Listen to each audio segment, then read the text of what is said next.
Hello everyone. Today we're diving into the types of government. We'll explore how power is distributed, who holds it, and how it's exercised in systems like democracies, dictatorships, and more. By the end of this lesson, you'll understand key differences between these systems and their impact on societies. Let's begin. Now that we have a basic understanding of the types of government, let's take a look at some real-world examples to see these concepts in action. First, let's consider a democracy. In countries like the United States and Canada, power is held by elected representatives. Citizens have the right to vote and influence government decisions. Power is divided among local, state, and national authorities, ensuring a system of checks and balances. Next, let's examine a dictatorship.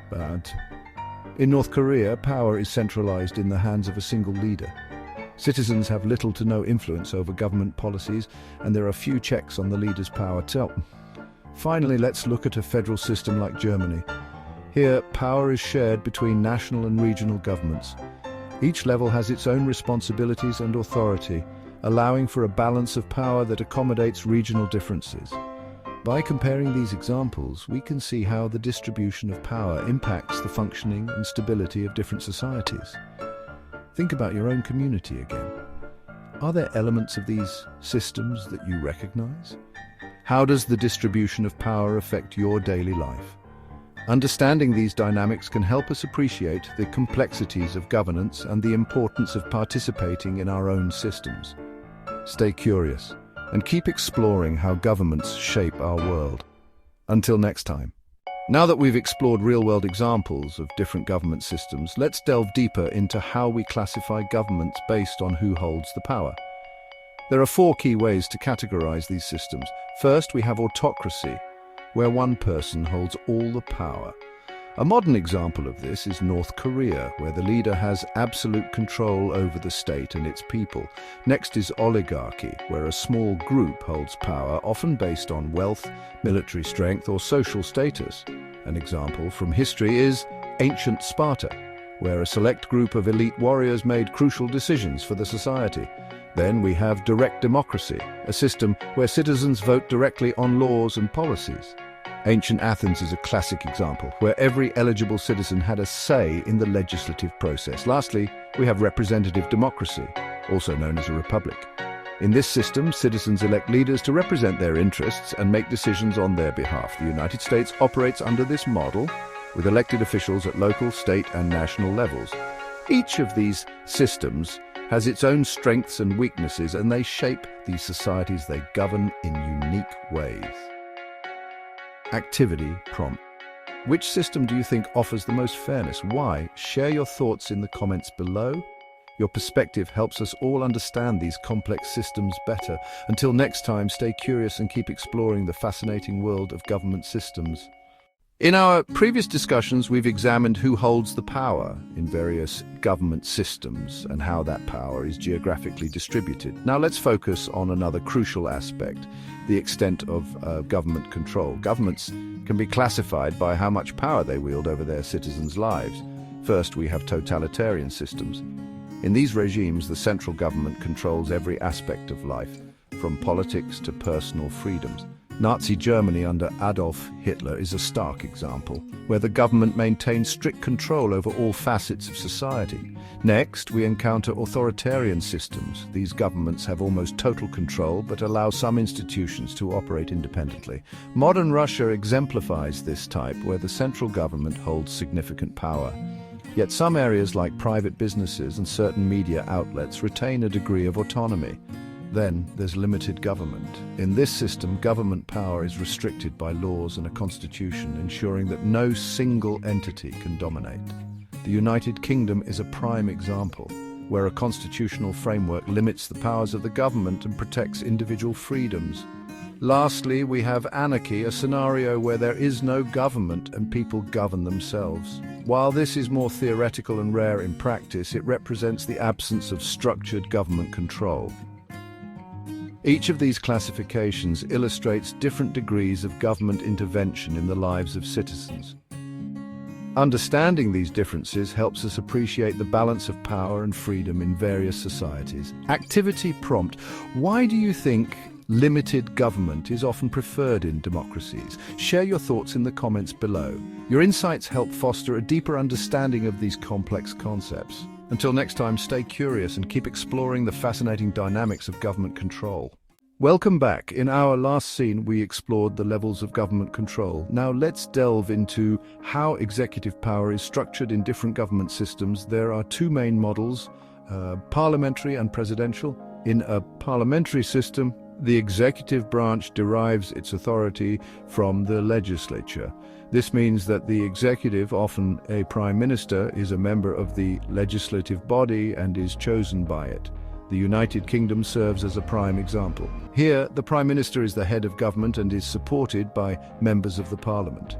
This setup allows for a more unified and cooperative relationship between the legislative and executive branches, often resulting in smoother policy implementation. On the other hand, we have the presidential system, where the executive branch is separate from the legislature. In this system, the president is elected independently of the legislative body and holds significant authority as the head of state and government.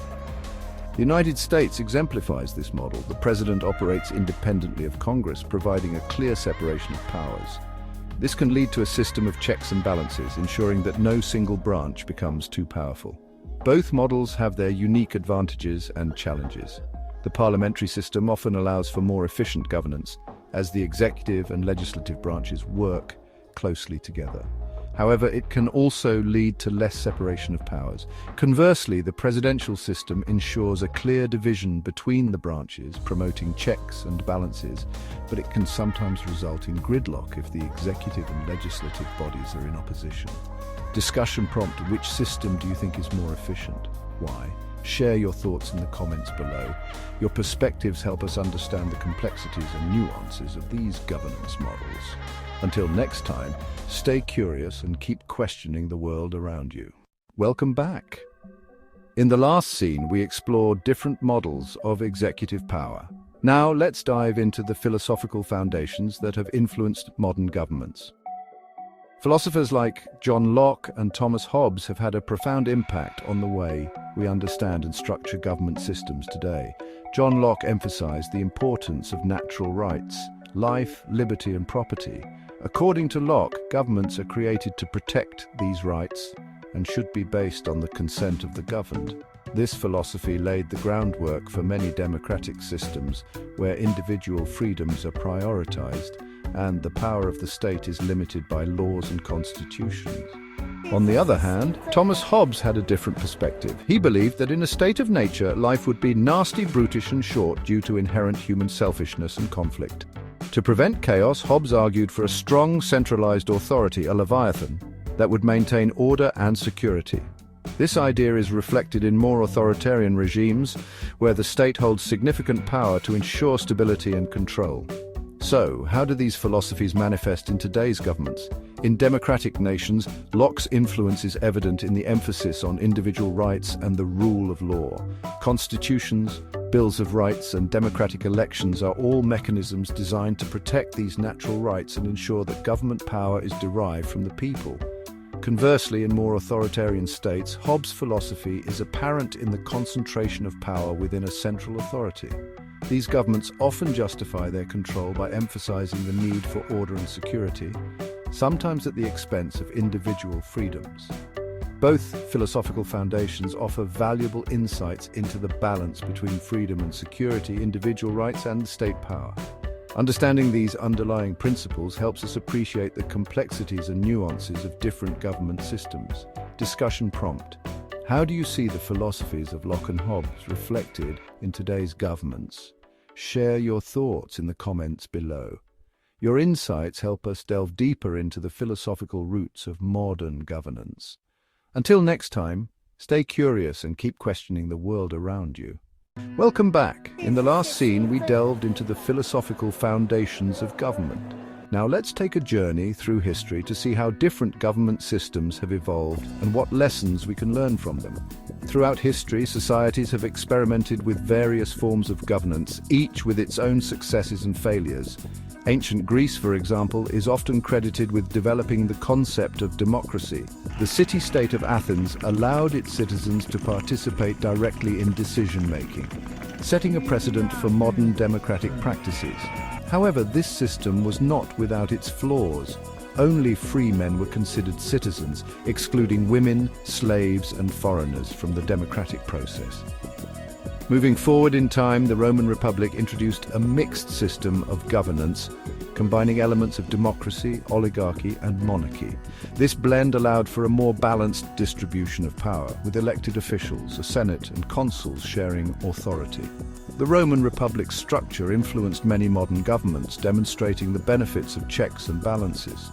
Yet it also faced challenges, such as political corruption and social inequality, which eventually led to its transformation into an empire. In the Middle Ages, feudalism became the dominant system in Europe. This decentralized form of governance was based on a hierarchy of lords and vassals, where land and power were distributed in exchange for loyalty and military service. While feudalism provided stability in a fragmented world, it also perpetuated a rigid class system and limited social mobility. The Enlightenment era brought about a wave of revolutionary ideas, leading to the establishment of constitutional governments. The American Revolution and the subsequent creation of the United States Constitution exemplified the shift towards a government based on the principles of liberty, equality, and the rule of law. Similarly, the French Revolution sought to overthrow the monarchy and establish a republic, although it faced significant turmoil and bloodshed. In the 20th century, the world witnessed the rise and fall of totalitarian regimes, such as Nazi Germany and the Soviet Union. These governments centralized power to an extreme degree, often at the expense of individual freedoms and human rights. The atrocities committed under these regimes serve as stark reminders of the dangers of unchecked authority. By examining these historical examples, we gain valuable insights into the strengths and weaknesses of different government systems. History teaches us the importance of balancing power, protecting individual rights, and striving for social justice. Discussion prompt: what historical government system do you find most fascinating and why? Share your thoughts in the comments below. Your reflections help us connect the past with the present, enriching our understanding of governance. Until next time, continue to learn from history and stay engaged with the world around you. In our previous scene, we discussed who holds the power in different types of government systems. Now let's look at how power is distributed geographically within a country. First, we have the unitary system. In this system, centralized power is held in one location, typically the national government. A prime example of a unitary system is France, where the central government holds significant authority over local governments. Next, let's explore the federal system. Here, power is divided between central and regional governments, allowing both to operate independently in certain areas. The United States is a classic example of a federal system. Federal laws apply across all states, but each state also has its own laws, creating a balance of power between national and state governments. Lastly, we have the Confederate system. In this arrangement, regional governments hold most of the power, with a weak central government. A historical example of this is the Confederate States of America, where each state retained significant autonomy and the central government had limited authority. Understanding these geographical distributions of power helps us appreciate how different countries manage their governance and maintain order. Each system has its own advantages and challenges, shaping the political landscape in unique ways. Activity prompt: which geographical distribution of power do you think is most effective in ensuring good governance? Share your thoughts in the comments below. Your insights contribute to our collective understanding of these complex systems. Until next time, keep exploring and stay informed. Now that we've delved into the geographical distribution of power, let's consider how different government systems impact our daily lives. From the laws that govern us to the public services we rely on, the type of government system in place can significantly influence our day-to-day experiences. In a unitary system, centralized authority often means more uniform policies and regulations across the entire country. This can lead to more consistent public services, such as healthcare and education. For instance, in countries like France, citizens experience relatively uniform healthcare services, regardless of their location. Conversely, In a federal system, the division of power allows for regional variations in policies and services.